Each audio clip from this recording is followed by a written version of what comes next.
창세기 12장 1절에서 20절 말씀입니다. 창세기 12장을 다 보는 거예요. 1절부터 20절. 좀 내용이 긴데요. 우리 합독을 이게 좀 이야기니까 전체적인 상황을 알아야 설교가 되니까요. 창세기 12장 1절에서 20절 같이 읽도록 하겠습니다. 시작. 여호와께서 아브라함에게 이르시되 너는 너의 고향과 친척과 아버지 집을 떠나 내게 보여줄 땅으로 가라. 내가 너로 큰 민족을 이루고 내게 복을 주어 내 이름을 창대하게 하리니 너는 복이 될지라. 너를 축복하는 자에게는 내가 복을 내리고 너를 저주하는 자에게는 내가 저주하리니 땅의 모든 족속이 너로 말미암아 복을 얻을 것이라 하신지라. 이에 아브라함이 여호와의 말씀을 따라갔고 롯도 그와 함께 갔으며 아브라함이 하란을 떠날 때에 75세였더라. 아브라함이 그의 아내 사라와 조카 롯과 하란에서 모든 소유와 얻은 사람들을 이끌고 가나안 땅으로 가려고 떠나서 마침내 가나안 땅에 들어갔더라. 아브라함이 그 땅을 지나 세겜 땅 모래 상수리 나무에 이르니 그때 가나안 사람이 그 땅을 저주하였더라. 여호와께서 아브라함에게 나타나 이르시되 내가 이 땅을 내 자손에게 주리라 하신지라. 자신에게 나타나신 여호와께 그가 그곳에서 제단을 쌓고 거기서 베델 동산 쪽으로 옮겨 장막을 치니 서쪽은 베델이요 동쪽은 아이라. 그가 그곳에서 여호와께 제단을 쌓고 여호와의 이름을 부르더니 점점 남방으로 옮겨갔더라. 이 땅에 기근이 들었으므로 아브라함이 애굽에 거류하려고 그리로 내려갔으니 이는 이 땅에서 기근이 심하였음이라. 그가 애굽에 가까이 이르렀을 때에 그의 아내 사레를 말하되 내가 알기에 그대는 아리따운 여인이라. 애굽 사람이 그대를 볼 때에 이르기를 이는 그의 아내라 하여 나는 죽이고 그대는 살리리니 원하건대 그대는 나의 누이라 하라.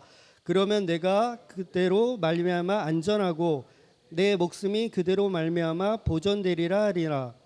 아브라함이 애굽에 이르렀을 때에 애굽 사람들이 그의 연이 심히 아리따움을 보았고 바로의 고관들도 그를 보고 바로 앞에서 칭찬함으로 그 여인을 바로의 궁으로 이끌어 들인지라. 이에 바로가 그로 말미암아 아브라함을 후대함으로 아브라함이 양과 소와 노비와 암수 나귀와 낙타를 얻었더라. 여호와께서 아브라함의 아내 사레의 일로 바로와 그의 집에 큰 재앙을 내리신지라. 바로가 아브라함을 불러서 이르되 내가 어찌하여 나에게 이렇게 행하였느냐. 내가 어찌하여 그를 내 아내라고 내게 말하지 아니하였느냐. 내가 어찌 그의 누이라 하여 내가 그를 데려다가 아내로 삼게 하였느냐. 내가 아내가 여기 있으니 이제 데려가라 하고 바로가 사람들에게 그의 길을 명하매 그들이 그와 함께 그의 아내와 그의 모든 소유를 보내었더라. 아멘. 네, 긴 내용 잘 이해하셨죠? 네. 오늘부터 이제 아브라함 이야기가 시작이 됩니다. 네, 정확하게는 지금은 아직 아브람이죠. 나중에 이제 아브라함으로 이름이 바뀌어요. 근데 현재는 아브람입니다. 아브람 이야기는 이 12장부터 25장까지인가요? 굉장히 긴 내용을 창세기에 담고 있어요. 그리고 나중에 이제 요셉이란 그 친구는 그 친구도 굉장히 많은 양을 갖고 있고, 그러니까 창세기는 이 아브람 이야기와 요셉 이야기로 전부 다 채워져 있다고 해도 과언이 아닐 정도로 그 양이 굉장히 방대합니다. 그래서 오늘부터는 이 아브람에 대해서 이제 그 인물을 통해서 우리가 무엇을 또 하나님께서 우리에게 주시는지 그것을 좀 보려고 그래요. 근데 이 아브람은 뭐 다른 거 뭐 생각할 거 없고 그냥 아브람은 그 삶은 바로 나의 삶이다. 이렇게 적용을 해야 돼. 아브람의 삶이 곧 나의 삶이고 나의 삶을 하나님께서 뭐예요? 이끌어 가신다. 그래서 그거를 우리가 조명해서 보는 거예요. 그러니까 내가 마치 아브라함이 돼서 이제 오늘도 이 말씀을 들어야 이게 탁 느낌이 확 와 닿을 겁니다. 그래서 오늘 저는 아브라함을 완전히 거의 죽여놓을 거예요. 아브라함을 죽여놓을 겁니다. 그래서 이 인간이 얼마나 정말 개쓰레기였는지를 오늘 낱낱이 밝혀서 그게 바로 저의 삶이고 여러분의 삶이거든요. 그래서 그 내용들을 우리가 함께 보도록 하겠습니다.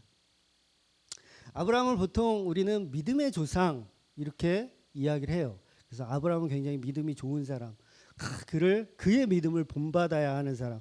과연 그럴지 우리가 한번 차근차근 보도록 하겠습니다.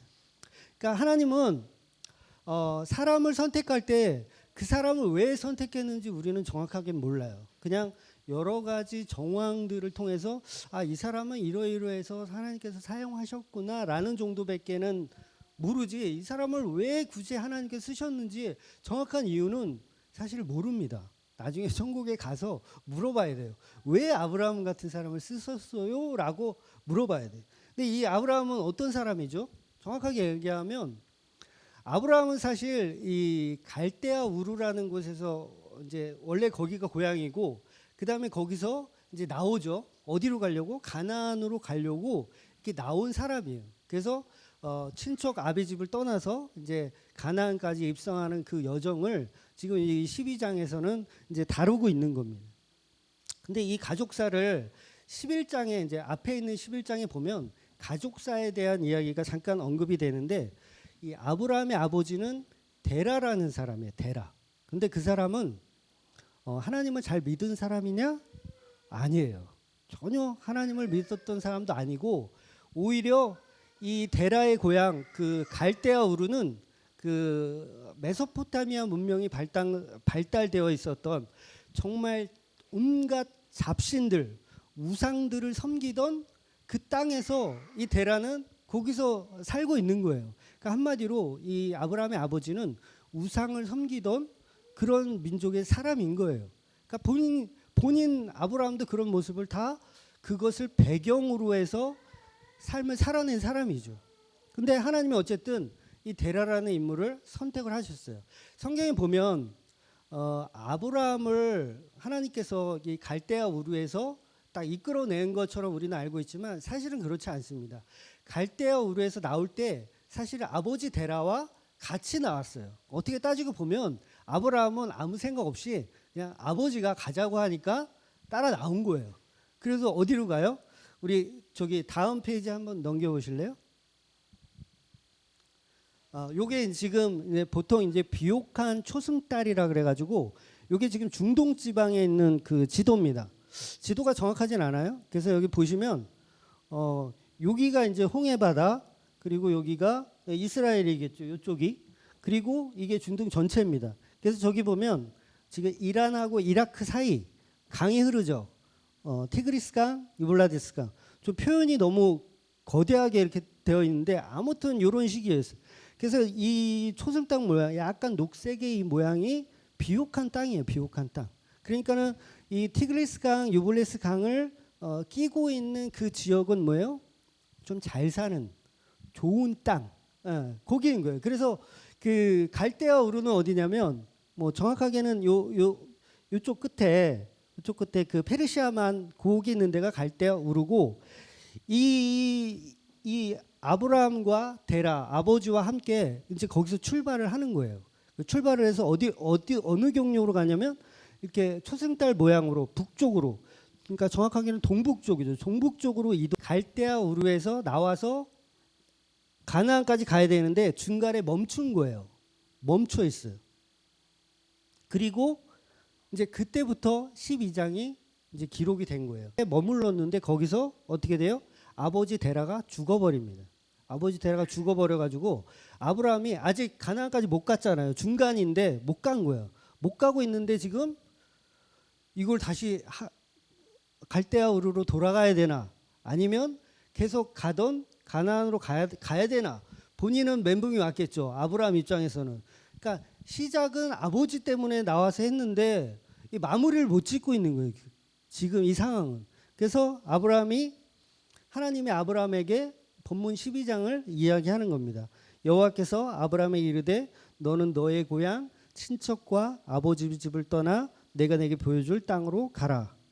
이렇게 얘기하는 거죠. 그리고 내가 너로 큰 민족을 이루겠다라고 해서 가게 되는 거야. 그 이유가 뭐냐면 사례는요, 임신을 하지 못했어요. 그 당시까지만 해도 임신을 하지 못했기 때문에 하나님의 그 내가 너를 통해서 민족을 이루겠다라는 그 말은 아브라함에겐 큰 뭐예요?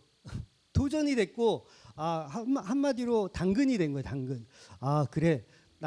나한테도 이제 자식이 생길 수 있겠구나라는 생각으로 갈대아 우르로 돌아가지 않고 가나안을 향해서 계속 걸어간 거죠.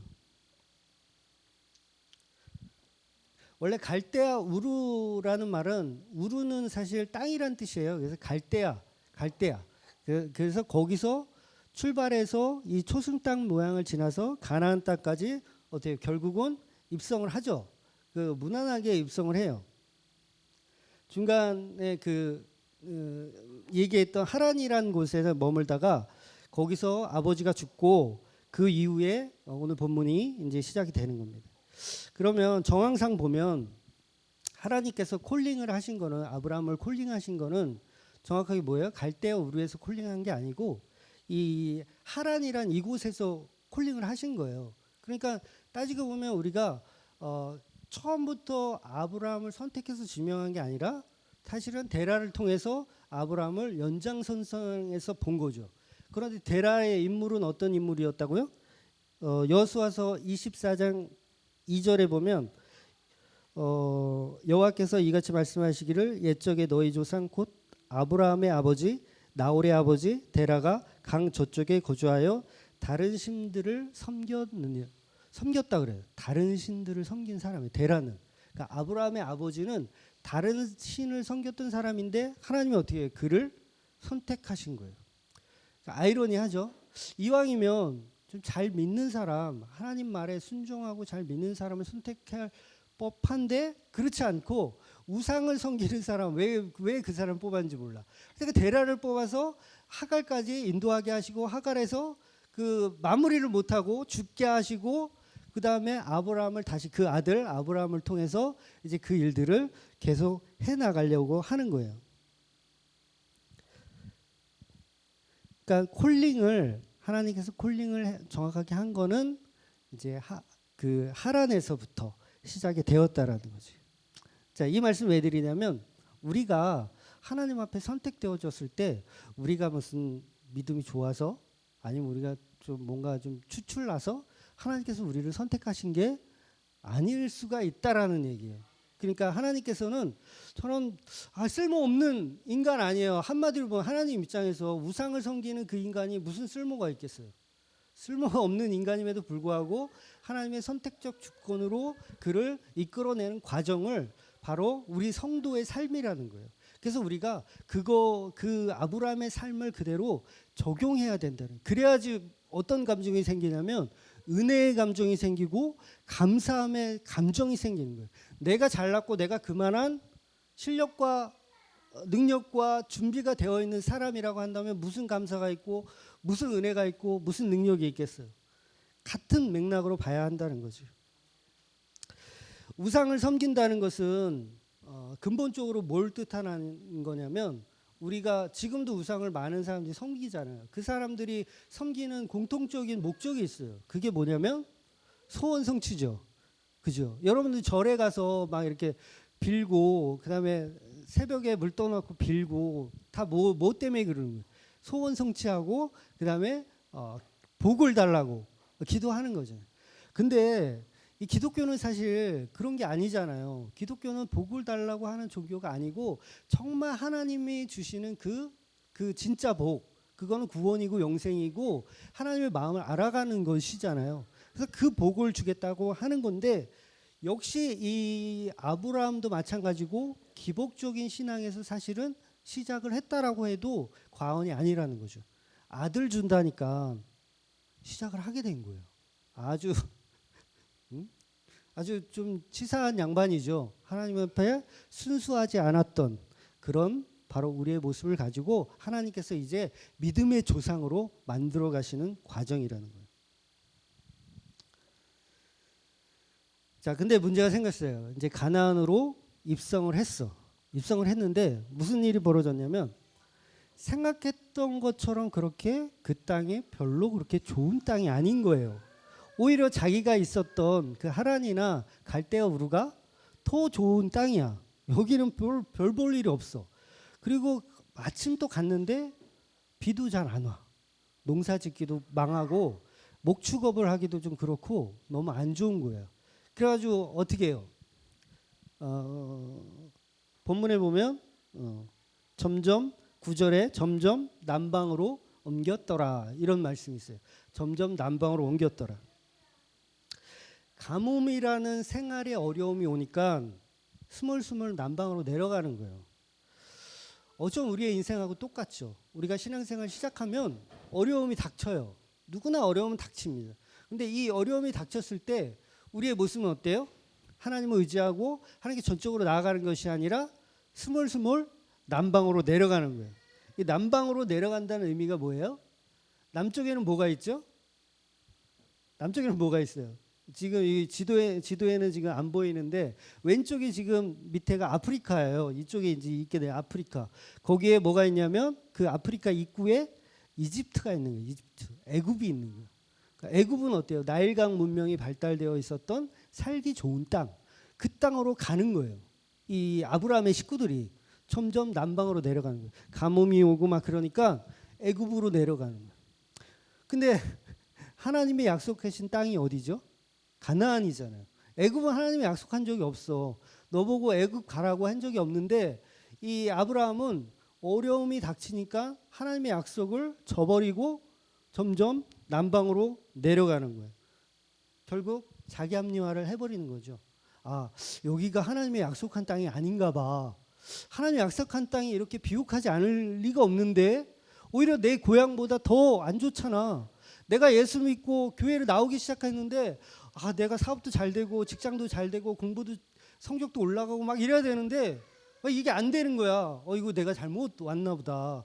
내가 잘못된 길을 가나 보다. 그러면서 점점 애굽으로 내려가는 모습 똑같다라는 거지. 자기 합리화를 해버리는 거. 하나님 분명 그렇게 약속하지 않았는데도 불구하고 그렇게 해버린다는 거예요. 결국 어떻습니까? 애굽까지 내려가요. 결국은 내려가서 무슨 짓을 하냐면 아주 끔찍한 일을 입에 담기도 싫은 남자 망신을 다 시키는 아주 끔찍한 일을 저지릅니다. 제가 그 아담 설교할 때 아담한테 로맨스 가이 멋진 양반 하와가 먹은 선악과를 냅다 자기도 먹은 죽는 걸 알면서도 먹은 물론 제 상상이 조금 곁들여졌지만 죽을 걸 알면서도 마치 예수님처럼 예수님도 십자가에 달려서 죽을 걸 알면서도 이 땅에 우리를 사랑하시고자 오신 것처럼 아담은 자기 아내를 사랑해서 먹어줬다고 보는 것처럼 얼마나 로맨스 가이드예요. 근데 이놈의 아브라함은 애굽에 가면 애굽은 강대국이니까 혹시 당신 너무 예뻐. 내가 봐도 너무 아름답고 너무 예뻐. 나이가 60이 넘었을 텐데 물론 그 당시는 고령 지금보다 오래 살았으니까 60이면 지금으로 치면 한 30대 중반 정도의 외모일 거예요. 너무 예쁜 거야 자기가 봐도. 그러니까 이거 애굽에 갔다가 이거 아내를 뺏겨버리면 어떡하나. 그 높은 사람들이 그걸 걱정한 거야. 근데 그 걱정에서 끝나면 되는데 혹시 나를 죽이고 내 아내를 뺐으면 어떡하나. 그래서 아내한테 제안을 합니다. 내 아내라고 얘기하지 말고 당신 그냥 처녀 행세해. 처녀 행세하고 내 그냥 동생이라고 해. 동생이라고 하면 최소한 나를 죽이고 당신을 뺏진 않을 거 아니야. 그냥 당신을 달라고는 하겠지만 나를 죽이진 않을 거 아니야. 그렇게 합의를 해요. 그리고 애굽에 가서 실제로 그 일이 일어납니다. 애굽의 신하들이 이 사례를 보니까 너무 예쁜 거야. 결국 왕한테 얘기를 해요. 저기 동북쪽 어딘가에서 여자가 한 명 왔는데 무지하게 예쁘다고 소문이 난 거예요. 근데 당시 이집트는 아프리카 쪽에서 가깝기 때문에 거의 이 낯빛이 거의 흑인들이 많이 이렇게 섞여 있었어요. 그래서 이 오히려 그 갈대아 우르에서 온 사람들은 이게 체질적으로 약간 쉽게 해서 제가 무슨 인종차별을 하는 건 아니지만 예뻤다라는 거죠. 그 흑인들 이 사이에서 사라의 그 외모는 굉장했다라는 거예요. 결국은 어떻게 돼요? 애굽 왕이 저 예쁜 사례를 내가 아내는 아니었겠지, 첩이었겠죠. 내 아내에게 달라 했더니 어떻게 해요? 아브라함이 그럼 그렇게 하시라고 줘요. 어마어마한 아주 남자 망신을 다 시키는 줍니다. 그리고 실제로 성경에는 데려갔다라고 되어 있어요. 그래서 뭐 이거를 지금도 신학자들 사이에서는 과연 사라를 데려가서 뭐 잠자리를 했냐 안 했냐 이거 갖고 막 서로 이제 의견이 분분한데 뭐 그건 사실 중요한 게 아니고 어쨌든 그 아내를 팔아먹습니다. 그 중동 지방하고 중국에는요 왜 빈금이라는 제도가 있었어요. 빈금. 보통 빈납금 이렇게도 얘기하는데 빈금은 뭐냐면 결혼을 할 때 우리나라는 신부가 이 혼수를 해갖고 신부가 혼수를 해가지고 시집을 오잖아요. 근데 이 나라는 그 반대야. 시집 가서 오려면 장인 장모한테 재산을 줘야 되는 그런 관례가 있었어요. 이거는 무슨 돈을 주고 사오는 그런 뉘앙스는 아니고 그냥 감사와 존경의 뜻으로 내 아내를 삼는 대신 장인과 장모에게 내 재산을 이렇게 드리고 오는 게 관례였어요. 그래서 이 본문에 보면 애굽 왕이 아브라함에게 별의별 거 다 주죠. 막 소도 주고 양도 주고 뭐 하여튼 재산이란 재산은 엄청 많이 줘요. 그래서 아브라함이 한마디로 이 마누라를 팔아먹고 부자가 됩니다. 그래서 실례로 어떤 분들은 그러잖아요. 아브라함이 엄청난 부자였다. 하나님 믿으면 아브라함처럼 축복을 내려주셔가지고 복 엄청 받는다. 이렇게 얘기하는 거 다 거짓말이에요. 이 아브라함의 부의 축축은요. 자기 마누라 팔아먹고 얻은 재산이에요. 빈납금 받은 거예요. 빈금 받은 거예요. 이 얼마나 끔찍한 이 짓거리를 아브라함이 했냐는 거죠. 16절 이에 바로가 그로 말미암아 아브라함을 후대함으로 아브라함이 양과 소와 노비와 암수 나귀와 낙타를 얻었더라. 후대했다라는 얘기는 이 아브라함이 그 오빠잖아요. 오빠라고 얘기했죠. 실제로 오빠이기도 해요. 이복 동생이기도 해요. 그 당시는 이제 그 친척끼리 막 결혼하는 그런 문화가 이 당시는 있었거든요. 그래서 실제로 이복 동생이기도 하지만 아내라는 걸 속인 거죠. 그리고 이 왕에게 엄청난 부를 챙겼어요. 보통 이제 그냥 뭐 대기업 사장도 아니고 왕이 주는 선물이었다라고 한다면 선물도 아니죠. 이거는 그 혼수니까 얼마나 많은 재산을 줬겠어요. 이거를 받아 먹은 거야. 아브라함이 지 마누라를 팔아먹고 엄청난 부자가 된 거죠. 여러분 근데요 이것은 굉장히 끔찍한 일입니다. 분명히 하나님께서는 무엇을 약속하셨냐면 이 땅을 떠나서 너 그 땅으로 가라 이거를 떠나서 내가 너를 통해서 민족을 이루겠다라고 분명히 얘기했어요. 그 민족을 이루겠다는 얘기는 뭐예요? 내가 너에게 자식을 주겠다. 그 얘기는 뭐예요? 사례를 통해서 내가 너에게 자식을 주겠다 이 얘기잖아요. 사실은 따지고 보면. 근데 아브라함은 물론 그렇게 생각은 안 했을 거예요. 나중에 막 그 여종 막 하가를 통해서 막 자식을 얻는 거 보면 믿음이 그때까지는 조금 없었던 것 같아요. 어쨌든 하나님의 약속은 이 사례를 통해서 민족을 이루겠다라고 하는 거잖아요. 그럼 따지고 보면 이 사례는요 앞으로 오실 예수 그리스도의 족보의 어떤 상징이 되는 그런 몸이잖아요. 그 몸을 어떻게 애굽 땅 그 이방인에게 줄 수가 있어요? 나는 줄 수 있다. 나는 한 10억 주면 내가 한 100억 주면 내가 줄 수 있다. 이 정신 나간 인간이에요. 아브라함은.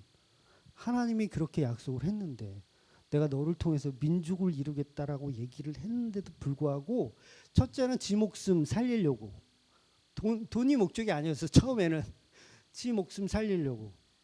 나 죽으면 나 죽을까 봐 속인 거예요.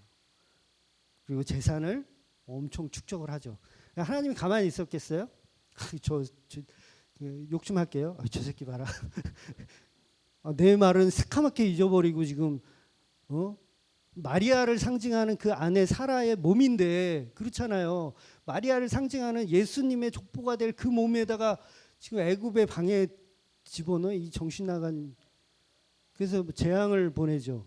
그 애굽 왕에게 재앙을 보냈더니 애굽 왕이 깜짝 놀래가지고 아브라함 너 도대체 어떻게 된 거냐고. 너 네 아내라는 거 왜 나한테 속였냐고. 당장 데려가라고. 사례를 다시 데리고 옵니다. 그러니까 하나님의 주권이 개입이 된 거죠. 인간들은요 이렇게 선악과를 먹은 지 얼마 되지도 않아서 막 동생을 돌로 쳐 죽이기도 하고요. 그 다음에 노아의 홍수가 끝났어. 모든 사람이 이 세상에서 다 죽는 모습을 다 경험을 했음에도 불구하고 또 바벨탑을 또 쌓아요. 그게 인간이라는 거죠. 얼마나 끔찍합니까? 여러분 이 아브라함이 아내 팔아먹는 일이요. 이 지금 12장 한 번으로 끝나는 게 아니에요. 나중에 또 나와요. 20장인가? 제 기록 20장인 것 같은데 20장에 가면 또 이번에 애굽 왕 아니고 또 다른 왕한테 또 팔아. 정신 나간 인간이에요. 이거는 부끄러워가지고 내가 아브라함이 무슨 믿음의 조상? 장난이죠. 이거는 우리 인생이 그렇다라는 거예요. 우리가 욕을 먹어야 된다니까 우리가. 여기 속으로는 나는 한 100억이면 한번 생각해 볼 만한데 이렇게 할지도 모르겠어요. 요즘 유행하는 말로 이 아브라함 이거 진짜 똥멍충이에요. 똥멍충이. 저희 집 토끼 있다 그랬잖아요. 토끼가 밥그릇이 이렇게 좀 커요. 머리보다 커 밥그릇이. 근데 항상 이 밤에 이렇게 가보면 이 밥그릇에 이렇게 그 변기에 앉듯이 이렇게 밥그릇을 변기에 앉듯이 이렇게 앉아가지고 거기에 아직 사료들이 있는데도 불구하고 거기다가 똥을 싸고 오줌을 싸고 그래요. 그 밑에다 그냥 싸면 밑으로 빠지거든요. 근데 꼭 밥그릇에 이렇게 앉아가지고 똥을 싸고 있어요. 그럼 제가 그 모습을 보면서 아유 저 똥멍충이 어휴 바보. 근데 토끼는요 이거 여담입니다. 토끼는 그 단백질을 섭취하기 위해서 자기 똥을 먹는데요. 그래서 모든 똥을 먹는 게 아니라 단백질 똥을 따로 이렇게 싼대요. 그래서 그거를 받아서 먹으려고 하는지 어쩐지 모르겠어요.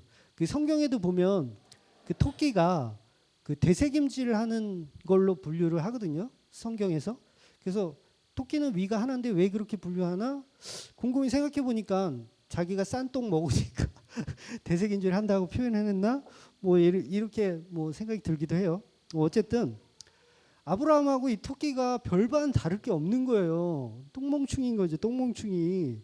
제가 볼 때는 이건 정말 이거 믿음의 조상도 아니고 이건 정말 창피해요. 창피해. 그런 인간을 하나님께서 믿음의 조상으로 만들어내신다는 거예요. 그러니까 은혜라는 거죠. 하나님이 대단한 거예요. 이 아브라함은 얼마나 이기적이고 얼마나 자신의 안전만을 생각하는 그런 인간입니까?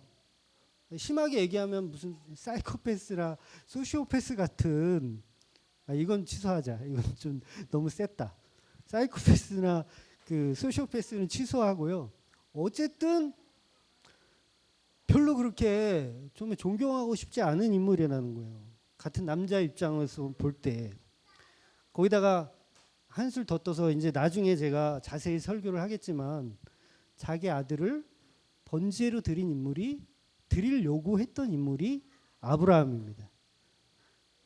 여러분 아브라함이요 이 성격 자체가 굉장히 비겁하고 비열하고 그다음에 이 사이코패스 같은 기질이 만약에 있지 않았다고 한다면 여러분 한번 생각해 보세요. 여러분에게 하나님께서 네 아들을 번제로 드리라고 한다면 여러분들이 나 믿음의 조상인가 보다 하실 수 있겠어요?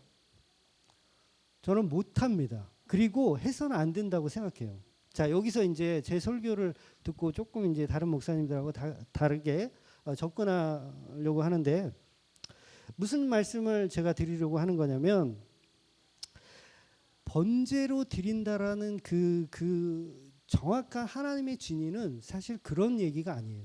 그러니까 아브라함의 믿음을 테스트할, 물론 테스트는 테스트지만 그런 뉘앙스는 아니라는 거죠. 오해가 소지가 있으니까 잘 한번 들어보세요. 다행히 히브리서 기자가 아브라함에 대한 그 범죄 사건에 대해서 부활 신앙이 있었기 때문에 아브라함은 그 일을 했다라고 어떤 변호 같은 그런 얘기를 했어요. 히브리서 기자가. 그런데 저는 아무리 생각해도 저는 이랬을 것 같아요. 하나님 그렇게는 못합니다. 차라리 번제를 저를 번제로 드리라고 하십시오. 그거는 안 되겠습니다. 제가 아무리 믿음이 좋아도 그거는 안 되겠습니다. 차라리 저를 번제로 드리십시오. 이렇게 돼야 사실은 맞는 거예요. 여러분 그 IS 극단적 이슬람주의 막 폭탄 테러하고 사람 죽이고 하는 사람들 있잖아요. 그 사람들은 그게 믿음입니다. 믿지 않는 사람 죽이는 게 그게 믿음이에요. 아브라함이 이삭을 번제로 드린 것처럼 우리 믿음 좋은 사람들은 다 죽여버린다. 그런 믿음이에요. 삐뚤어진 믿음이죠.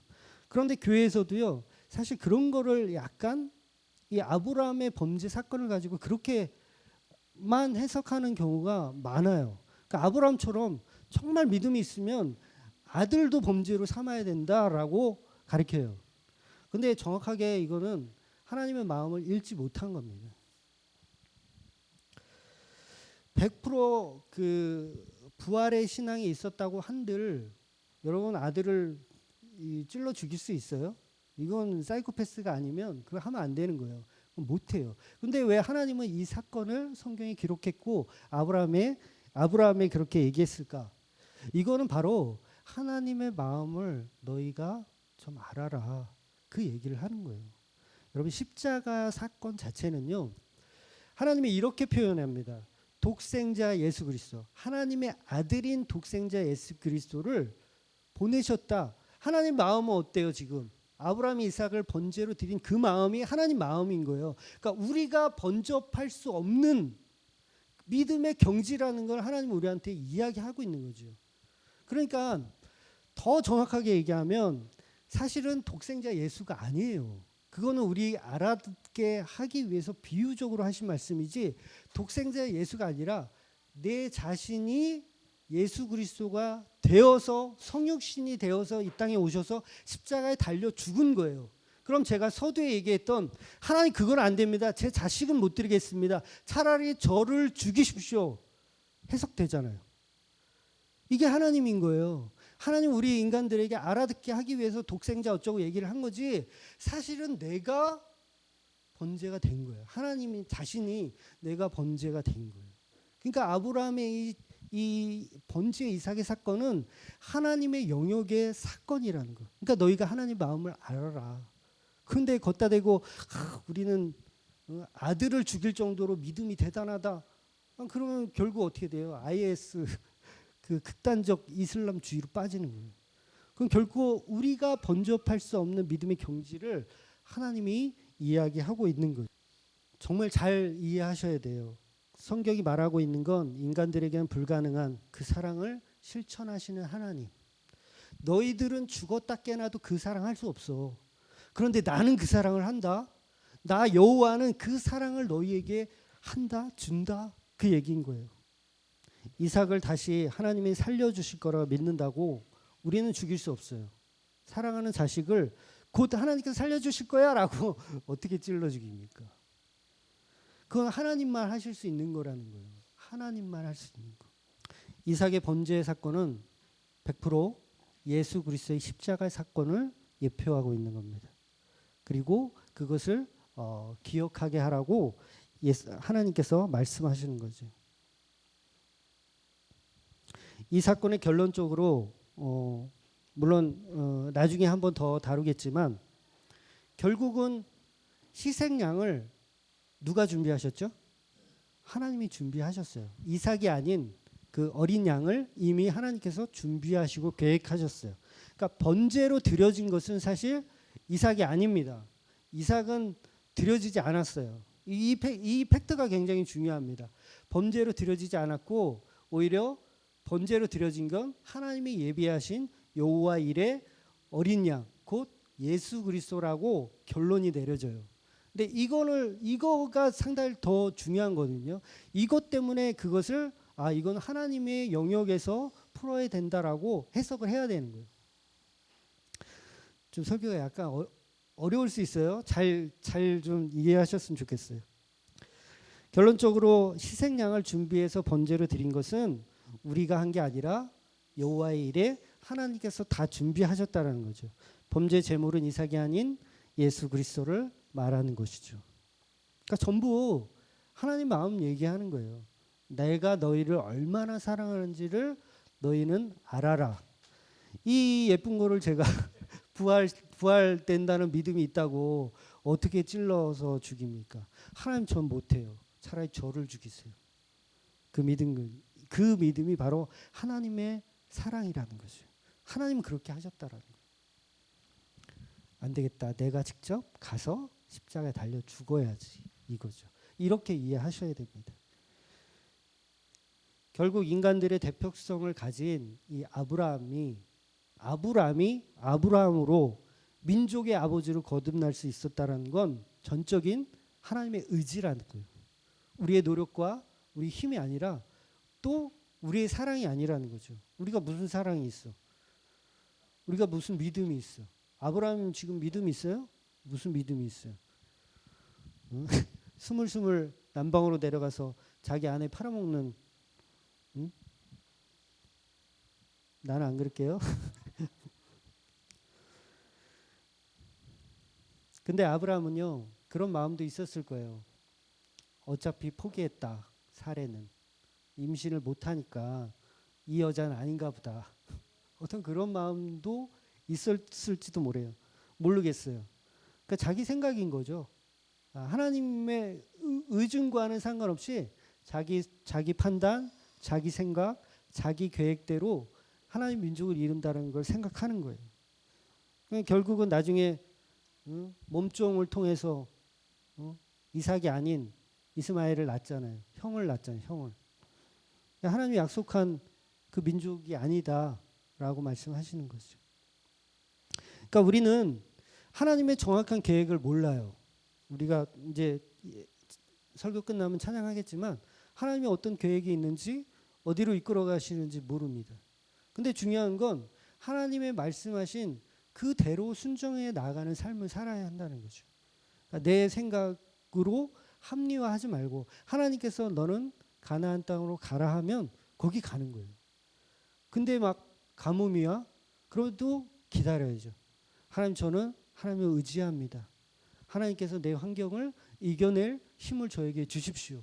그렇게 이겨내야 돼요. 이건 안 되니까 여기는 포기하고 저 애굽 가야겠다. 이러면 나쁜 일이 생기는 거예요. 오히려 하나님 앞에 철저히 순종하고 나갈 때 그 사람이 진짜 믿음의 사람이고 믿음의 결단을 내린 사람인 거예요.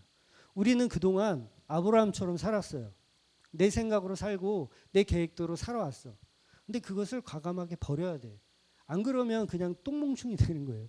똥멍충.